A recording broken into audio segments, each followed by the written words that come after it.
Snow was falling hard that morning, thick and relentless, as if the sky itself was mourning something yet to come. The wind sliced through the air like blades, and the bridge over Pine Hollow Canyon felt like a stage set for tragedy.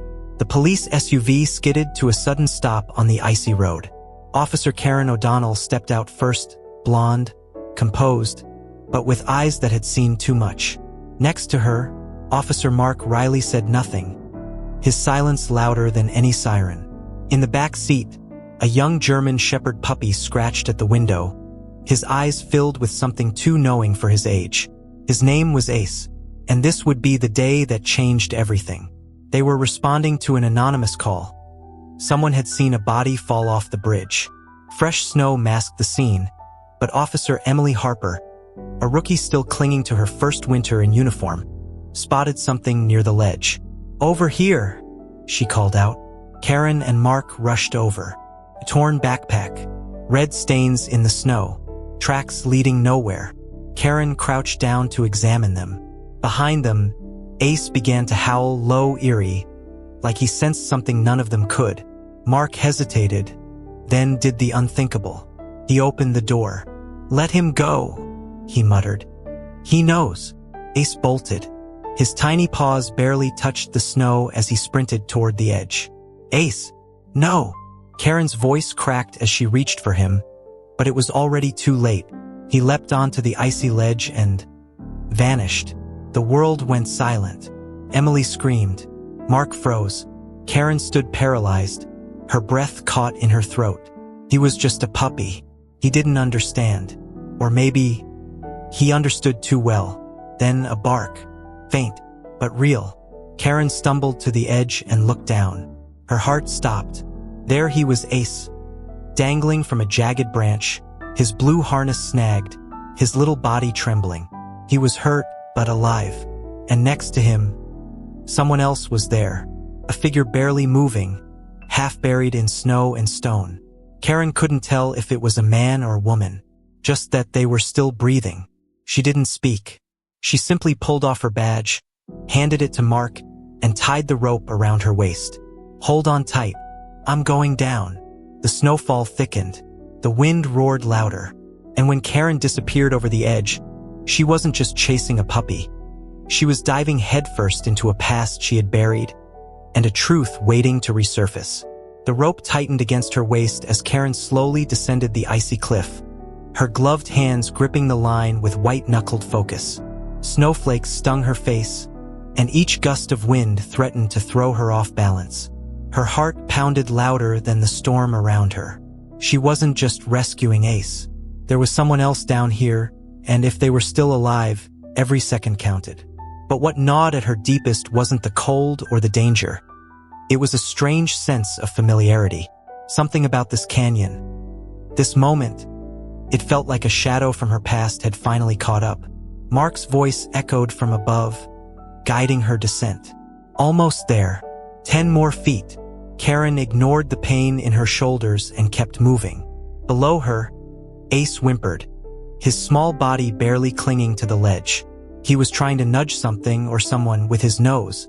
Karen's eyes narrowed as she got a clearer view. A man, unconscious, mid-30s, blood on his forehead, jacket torn. One arm hung at an odd angle. She recognized the uniform beneath the coat. Forest Ranger. Her gut twisted. She reached the ledge just in time. Carefully, she wrapped her arms around Ace, whispering, "Good boy, you're okay now." He licked her face once, then crawled into her chest, shivering but alive. Karen secured him in a small rescue sling, clipped to her belt. Then she turned her attention to the man. "Sir, can you hear me?" No response. She checked his pulse, weak, but there. As she pulled his collar aside to examine his injuries, her breath caught in her throat. Tattoo. Small, faded, but unmistakable. A pine tree inside a ring of stars. She hadn't seen that symbol in over 20 years. Karen's fingers trembled. Couldn't be. That tattoo. It belonged to Daniel Cole, her high school boyfriend, the one who vanished the summer after graduation without a word. No one ever found out what happened. And now, here he was, unconscious on the edge of death, in the middle of her jurisdiction, beneath a storm that threatened to bury them both. Above, the rope jerked. "Karen, we've got to move. Weather's getting worse." Mark's voice was urgent. She snapped back into action, securing Daniel's body with her last strap. She had no time for answers, not now. Just survival. As she gave the signal to lift, she whispered to herself, "You better not die again, Daniel. Not like this." As they rose, the wind howled louder, and far below, something in the shadows of the canyon shifted. Watching, waiting, back on solid ground, Karen collapsed to her knees, Ace still pressed tightly against her chest. The cold bit deeper now, but she barely felt it. Her entire focus was on the unconscious man being carefully lifted from the edge by Mark and Emily. Snow covered his body as if nature itself was trying to hide him again. But Karen couldn't unsee that tattoo. The symbol had been burned into her memory since she was 17. The pine tree, the stars, the night Daniel Cole gave her that necklace, the one she buried in a shoebox after he vanished. Emily moved quickly, placing a thermal blanket over the man's chest. Pulse is steady but shallow. No visible head trauma beyond the laceration. Possible shoulder dislocation. Her voice was clinical, but Karen noticed the way her hands trembled. This wasn't just another rescue. Everyone could feel it. Something wasn't right. Something deeper than the fall, deeper than the storm. Karen didn't speak as they loaded the man into the back of the rescue SUV. Ace rested in her lap, whimpering softly, as if he too was unsettled by what they had just brought back from the canyon. Mark sat beside her, eyes locked on the man's face. "Do you know him?" he asked. Karen hesitated. 1,000 thoughts collided in her mind. Should she lie? Pretend he was a stranger? But the truth was too loud now to ignore. "His name is Daniel Cole," she said quietly, almost choking on the name. Mark raised an eyebrow. "The same Daniel Cole you were going to marry back in '98? Karen nodded, her eyes distant. "He disappeared. No phone call. No note. Everyone said he just left town. But I never believed that." She looked down at Ace, whose eyes now stared directly at the man in the back. "And now he shows up here, half dead, at the bottom of a canyon, during a snowstorm." The SUV drove in silence for several miles, but the silence wasn't empty. It was heavy, thick with questions no one dared ask yet. When they reached the small-town clinic, the storm had worsened. Power lines flickered, and visibility dropped to nearly nothing. As they wheeled Daniel inside, Karen stayed back, standing just under the awning, eyes locked on the trees at the edge of the parking lot. Something moved there, just for a second. A tall shadow. Watching, she blinked, and it was gone. But the dread stayed, because Karen O'Donnell knew something with certainty now. Daniel hadn't just fallen. Someone had pushed him. The clinic's fluorescent lights buzzed softly, casting a pale glow over the sterile room. Karen sat beside the hospital bed, her hands gripping the armrests of the chair as if letting go might unravel her. Daniel lay unconscious, his face pale and unfamiliar despite the memories screaming inside her. Time had carved lines into his skin, had added weight to his frame, but she could still see the boy he used to be. The boy who whispered promises under starlit skies and vanished without warning. Ace slept at her feet, his body twitching occasionally, as if even in dreams he couldn't escape what had happened on that cliff. The vet had cleared him, just bruises, no fractures. But Karen could feel the unease in him. It mirrored her own. She kept replaying the rescue in her mind. Not just the fall, but what came after. That shadow in the trees. The sense that someone or something had been waiting, watching. Mark entered the room quietly, holding 2 paper cups of burnt clinic coffee. He handed one to Karen without a word and leaned against the wall. "Security footage from the road cams?" she asked. He shook his head. Blank. Power glitch wiped everything between 6 and 7 a.m. Karen didn't respond. Of course it was. Too convenient to be coincidence. She sipped the bitter liquid and stared at Daniel's motionless body. What was he doing out there, Mark? After all these years? Mark exhaled. "That's the part that doesn't sit right with me. A man disappears for over 2 decades, no trace, and then he shows up half dead in your patrol zone. That's not fate, Karen. That's design. His voice was low, cautious. He'd known her long enough to sense when the past was bleeding into the present. Do you think someone's trying to send a message? Karen didn't answer. Not with words. Her eyes narrowed as she reached into her coat pocket and pulled out something she hadn't shown anyone yet. A folded slip of paper she'd found tucked inside Daniel's jacket, soaked but still legible. On it, in shaky handwriting, was one line. "He found me again. Tell her I never meant to disappear." She stared at the words, her hands trembling. "He wasn't hiding from me," she whispered. "He was running from someone else. And now they know where he is." Outside, the snow kept falling. But beneath its silence, something darker stirred. The next morning, the town was buried under a thick blanket of snow. Pine Hollow looked like a postcard. Peaceful, serene. But Karen knew better. Danger didn't always announce itself with sirens. Sometimes, it hid behind familiar trees, wore familiar faces. Inside the clinic, the world was quiet except for the steady beep of Daniel's heart monitor. He hadn't woken. Not yet. But Karen could feel something shifting, like a storm gathering inside the walls. She hadn't slept. Instead, she sat with Ace curled at her feet, reading the note again and again, as if new words might appear. "He found me again." Who was he? Karen's mind raced back to the summer of 1998. There were moments she tried to forget. The long drives into the woods, the strange calls Daniel used to get, the way he'd started looking over his shoulder in those final weeks. She'd assumed it was anxiety, or fear of commitment, but now she wondered if someone had been chasing him all along. Emily knocked gently on the door and stepped in with a folder in hand. "Found this while processing Daniel's clothes," she said, setting it on the table. "False ID, 2 different names, no credit cards, no phone."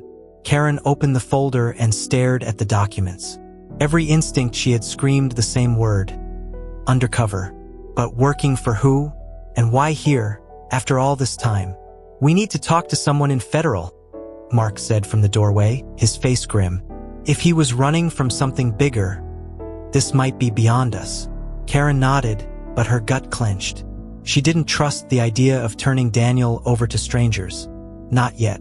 Not until she knew what he'd been running from, and why he came back now. "Give me 24 hours, she said. "Just one day to figure this out before we involve anyone else." That afternoon, Karen returned to the bridge with Ace. She needed to retrace the scene to feel it again. The snow was deeper now, covering any sign of struggle. But Ace was restless. He barked once, then darted into the woods beside the bridge, stopping near a fallen tree. Karen followed. And there, hidden beneath a layer of snow, was a torn piece of fabric. Military style, dark green, and a boot print that didn't match Daniel's. Karen knelt down, heart pounding, and ran her fingers over the print. It was fresh. Within the last 24 hours, someone else had been here, and they hadn't gone far. Karen stood motionless, staring at the boot print in the snow. The tread was wide, military grade, too precise to belong to a hiker, too clean to be old. Someone had been here after the fall. Recently, her breath came in short, controlled bursts, fogging in the cold air. Ace circled the tree, barking once more, then stopping suddenly, ears perked. He was listening. So was she.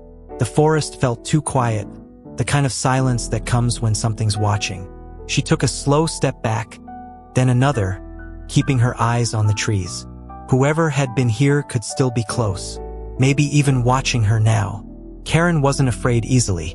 She'd faced armed suspects, domestic standoffs, wilderness rescues, but this was different. This wasn't random. It was personal, deliberate, and she had no backup. Just a young dog and her instincts. She took out her radio but paused. What could she say that wouldn't cause panic or confusion? Back at the station, Karen downloaded the boot print photo and began cross-referencing it with old case files. It didn't take long to find a match. A report from 2001 involving a man named Reed Maddox, former military intelligence, dishonorably discharged. known for erratic behavior, suspected of operating off-grid in northern states. No confirmed sightings in years. No arrests. No photos newer than 2005. But there was one detail that turned Karen's blood cold. Reed had once been part of a covert unit based just outside Pine Hollow, the same summer Daniel disappeared.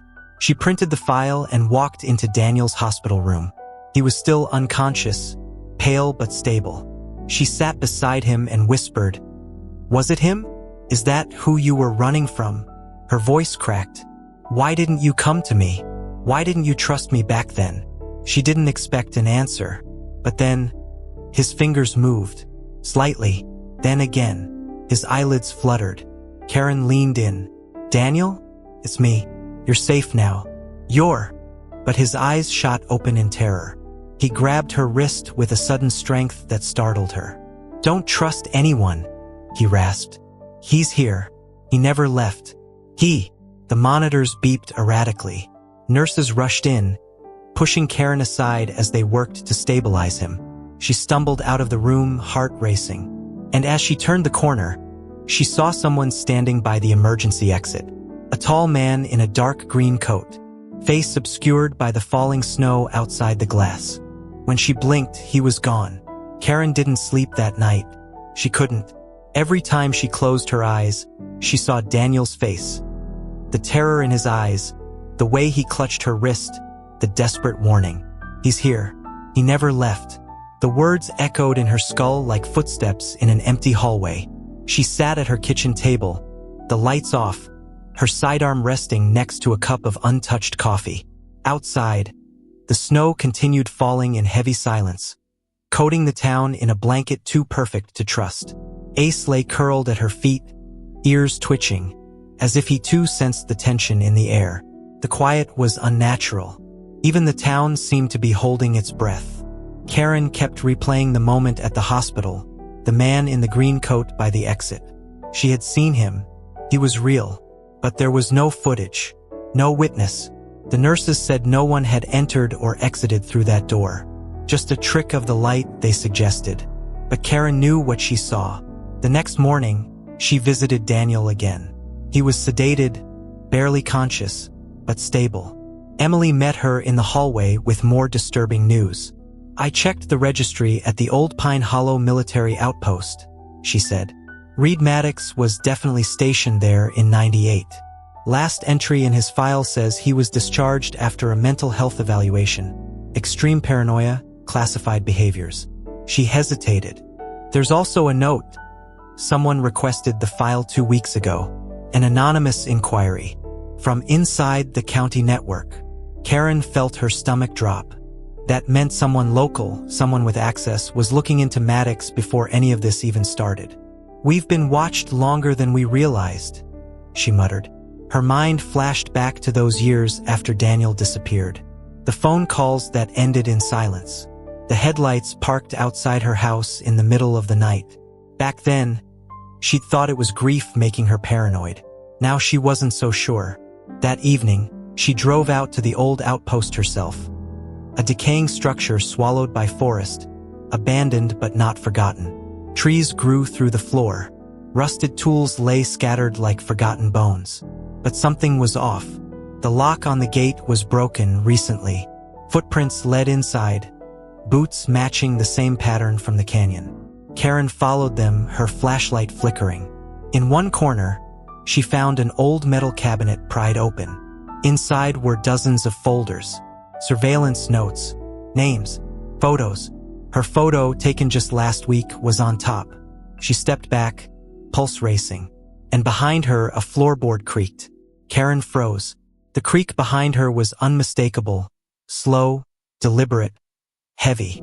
Someone was in the outpost with her. She turned off her flashlight instinctively and held her breath. The cold in the room deepened as if the very walls were holding secrets, and the air grew thick with the weight of years unspoken.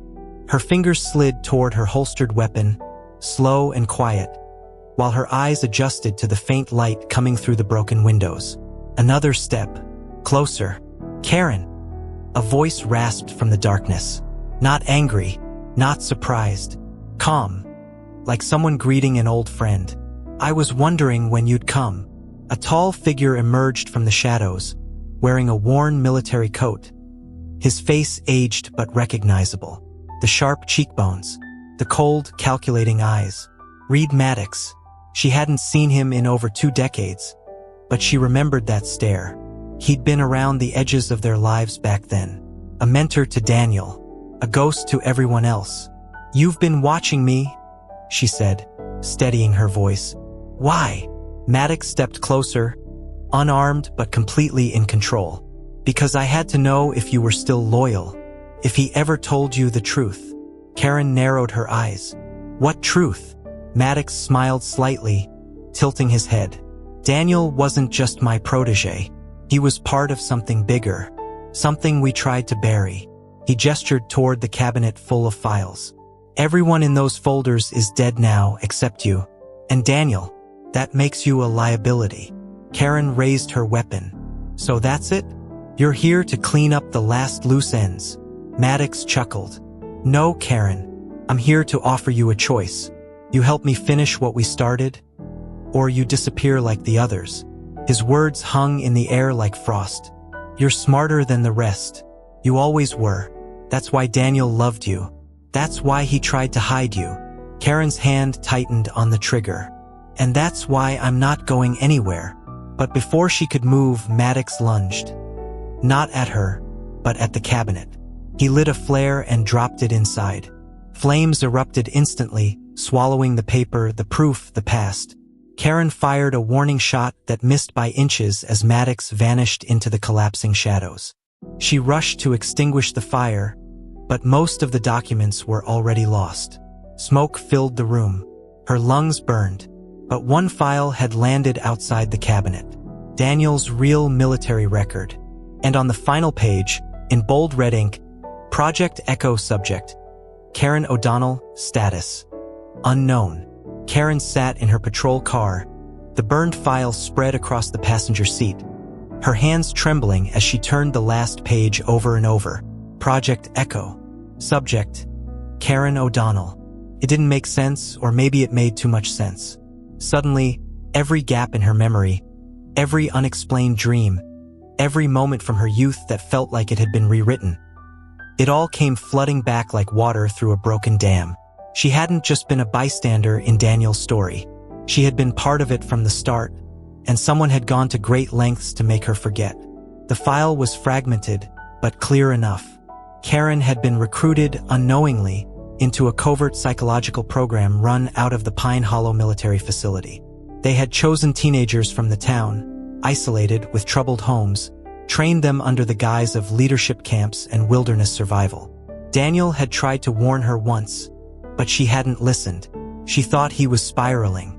Now she knew he was trying to save them both. She returned to the clinic just past midnight. Mark was still there, asleep in a chair outside Daniel's room. Karen didn't wake him. Inside, Daniel was awake, barely. His eyes met hers, filled with guilt and something deeper, fear. "You found it," he whispered. She nodded. Not all of it, but enough. She sat beside him and laid the scorched pages on the tray next to his bed.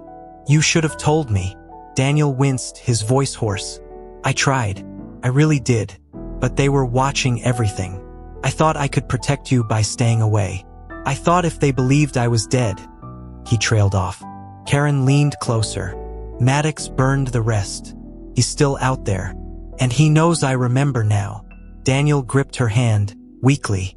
"Then you have to end it, before he finishes what they started." Outside, the wind howled. Karen turned toward the window, where snow had begun falling again. But her reflection stared back at her differently now. Not just a cop, not just a survivor, but someone who had been trained for this fight long before she ever wore a badge. She stood, her voice low but firm. "I'm going to find him, and this time he won't disappear into the trees." Daniel's eyes softened, but there was still fear behind them. "Karen, be careful. You don't know what he's capable of." She met his gaze, unblinking. "No, but I'm about to find out." Karen stood at the edge of Pine Hollow before dawn, the world still dark, the snow beneath her boots untouched. In her holster was her service weapon, but what she carried inside was far heavier. The truth. Maddox had trained her long ago to track, to hunt, to survive in silence. What he didn't know was that she remembered more than just the tactics. She remembered his patterns, his fears, the way he always returned to the scene of control. And this bridge, this canyon, had always been his chosen ground. She moved through the forest like a shadow, Ace at her side, silent and alert. The air was still but not calm. Karen could feel it, a tension like a wire pulled tight and ready to snap. Every snapped twig, every echo of her own breath felt magnified. She reached the abandoned outpost just as the first light broke the horizon. The building stood like a tombstone to forgotten sins, and inside, Maddox waited. He was seated at the table, cleaning a hunting knife with mechanical precision. "I figured you'd come alone," he said, not looking up. "You always were the only one worth fearing."